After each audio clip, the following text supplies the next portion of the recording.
মোরলা মাছের ঝাল চচ্চড়ি খেতে কিন্তু অপূর্ব লাগে। আর গ্রীষ্মের নানান সবজি দিয়ে বাঙালি স্টাইলে এই রেসিপি দিয়ে বানালে এর স্বাদ যেন আরো দ্বিগুণ বেড়ে যায়। নমস্কার, আমি সোনামণি। সবাইকে স্বাগত সোনামণি রান্নাঘরে। আশা করি সবাই সুস্থ আছো এবং ভালো আছো। আজকে আবারও সঙ্গে করে নিয়ে চলে এসেছি একটি নতুন রেসিপি। আর এই মোরলা মাছের ঝাল চচ্চড়িটি বানাতে আমার কি কি সবজি লাগলো এবং আমি কিভাবে পুরো রেসিপিটি বানালাম, পুরো ভিডিওটির মাধ্যমে আজকে তোমাদের সঙ্গে সেটাই শেয়ার করতে চলেছি। আর আশা করছি রেসিপিটি তোমাদের ভালো লাগবে। চলো তাহলে শুরু করা যাক।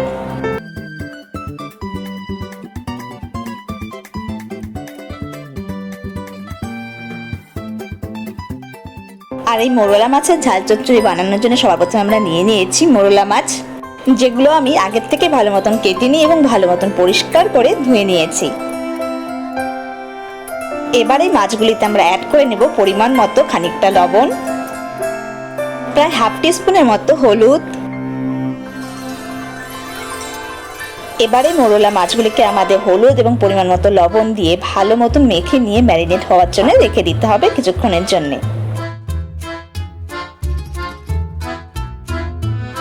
আর ওদিকে মাছগুলি ম্যারিনেট হতে হতে দেখে নিচ্ছি আমাদের এখানে সবজির মধ্যে কি কি লাগছে। আর সবজির মধ্যে নিয়ে নিয়েছি আমি প্রায় সরু সরু করে কেটে নেওয়া আলু।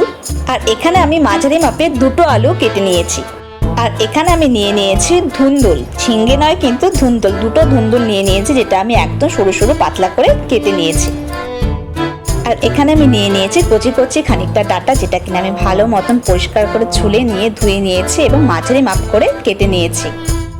এবার গ্যাসে কড়াই বসিয়ে কড়াই ভালো মতন গরম হয়ে এলে এখানে আমরা নিয়ে নেব সর্ষের তেল। একটু বেশি করে সর্ষের তেল নিয়ে নিতে হবে।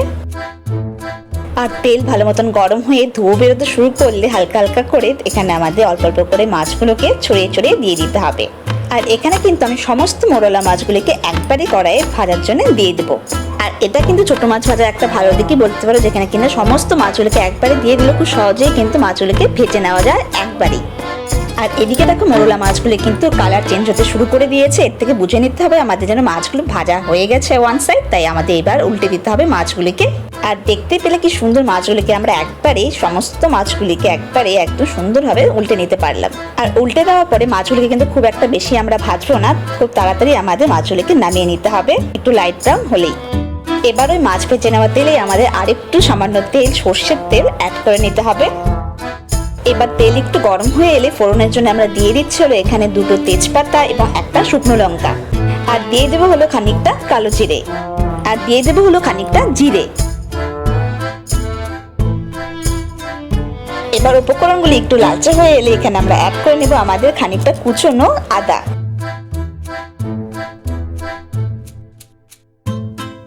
আদা কুচিগুলো ভালো মতন ভাজা ভাজা হয়ে এলে এখানে আমরা অ্যাড করে নিচ্ছি খানিকটা কুচনো পেঁয়াজ। আর এখানে কিন্তু আমি 2 থেকে 3টে পেঁয়াজ কুচিয়ে নিয়েছি। আর এবার কিন্তু পেঁয়াজ কুচিগুলিকে ভালো মতন নেড়ে নিয়ে আমাদের একটু ছাড়িয়ে ছাড়িয়ে নিতে হবে। আর যতক্ষণ না পেঁয়াজগুলি ভালো মতন ভাজা ভাজা হয়ে লাইট ব্রাউন হয়ে এসছে ততক্ষণ কিন্তু আমাদের পেঁয়াজগুলিকে ভালো মতন ভেজে নিতে হবে। আর এদিকে দেখো আমাদের পেঁয়াজ কুচিগুলো কিন্তু একদম ভালো মতন পারফেক্টলি ভাবে লাইট ব্রাউন হয়ে গেছে। এবার আমরা অ্যাড করে নেবো এখানে আমাদের কেটে রাখা আলুগুলি। এবার আলুগুলোকে সমস্ত উপকরণগুলির সঙ্গে ভালো মতন মিক্সড করে নিয়ে কিছুক্ষণ কিন্তু আমাদের ভেজে নিতে হবে। আর অন্যান্য সবজিগুলির তুলনায় আলু কিন্তু সেদ্ধ হতে একটু বেশি সময় নেয়, তাই এখানে কিন্তু আমি আলুটা সবার আগে ফার্স্টে একটু ভেজে নিচ্ছি। আর আলুগুলো একটু হালকা সিদ্ধ হয়ে এলে এখানে আমরা অ্যাড করে নেবো আমাদের বাকি সমস্ত সবজিগুলো। আর এখানে নিয়ে নিয়েছিল কেটে রাখা ধুন্দুলগুলো এবং কেটে রাখা ডাঁটাগুলো। এবার এই সমস্ত সবজিগুলি আমাদের ভালো মতন মিক্সড করে কিছুক্ষণ ভাজা ভাজা করে নিতে হবে। আর এবার এখানে আমি অ্যাড করে নিয়েছি স্বাদ অনুসারে প্রায় 1.5 চামচের মতো লবণ। এবার সমস্ত সবজিগুলির সঙ্গে লবণটিকে আমাদের ভালো করে মিক্স করে নিতে হবে। আর লবণ অ্যাড করার কিছুক্ষণের মধ্যে কিন্তু দেখো কি সুন্দর সবজিগুলো একটু ভালো মতন মজে গিয়েছে। আর এই পর্যায়ে অ্যাড করে নিচ্ছিল এখানে টমেটো বাটা। এখানে আমি একটা টমেটোকে বেটে নিয়েছি। আর এই টমেটো বাটা দেওয়ার পর কিন্তু আমাদের একটু ভালো মতন মিক্স করে কিছুক্ষণ কষিয়ে নিতে হবে। আর টমেটো বাটা দেওয়াতে কিন্তু খুব সুন্দর একটা রং আসে তরকারিতে। আর এবার অ্যাড করে নিচ্ছি হলো পরিমাণ মতো প্রায় 1 চামচের মতো হলুদ। এবার সমস্ত উপকরণগুলি একটু ভালো মতন মিক্স করে আমাদের কিছুক্ষণ নেড়ে নেব। আর এবার অ্যাড করে নিচ্ছি হলো এখানে প্রায় 1 চামচের মতো লঙ্কা গুঁড়ো এবং প্রায় হাফ টিস্পুনের মতো জিরে গুঁড়ো। এবারে সমস্ত উপকরণগুলি আমাদের ভালো মতন মিক্স করে নিয়ে কিছুক্ষণ কষিয়ে নিতে হবে। এবারে সমস্ত কিছুকে কিন্তু আমাদের ভালো মতন কিছুক্ষণ কষিয়ে নিতে হবে। আর এদিকে দেখো সবজিগুলো কিন্তু আমাদের প্রায় অনেকটাই কষানো হয়ে গেছে এবং পরিমাণটাও প্রায় অনেকটাই কম হয়ে গেছে। আর এই পর্যায়ে আমি অ্যাড করে নেব হলো প্রায় 1 বাটির মতো জল। আর যেহেতু সবজিগুলো আমাদের একদম ভালো মতন কষিয়ে নেওয়া হয়ে গেছে, তাই খুব বেশি পরিমাণ জল কিন্তু আমাদের এখানে লাগছে না। আর জল অ্যাড করার পর সবকিছুকে আমাদের একটু ভালো মতন নেড়ে ভালো মতন মিক্স করে নিতে হবে। আর জল দেওয়ার পর ঝোল ফুটতে শুরু করলে এখানে আমাদের অল্প অল্প করে ছড়িয়ে দিতে হবে আমাদের ভেজে রাখা মাছগুলিকে। আর সমস্ত মাছগুলিকে কিন্তু আমাদের এইভাবে অল্প অল্প করে চারিদিকে ছড়িয়ে দিতে হবে।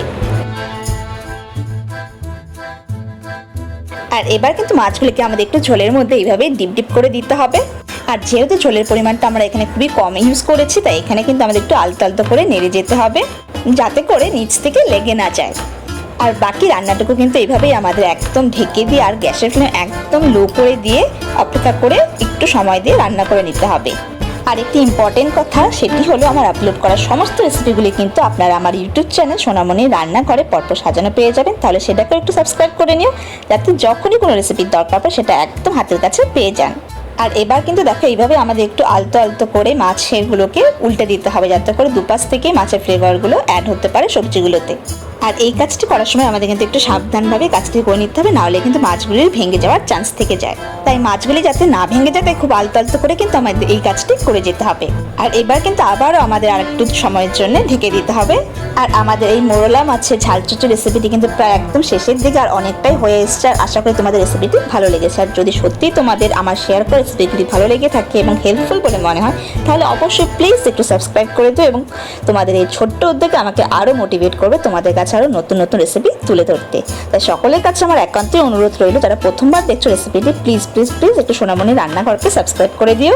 আর এদিকে দেখো ঝোল কিন্তু আমাদের প্রায় একদম শুকিয়ে গেছে, কিন্তু একদম শুকনো খড়খড়া করবো না, একটু ভেজা ভেজা মাখো মাখো ব্যাপারটা রাখবো। আর এতে করে কিন্তু এই ঝাল চচ্চড়ির স্বাদটা আর একটু বেশি ভালো লাগে।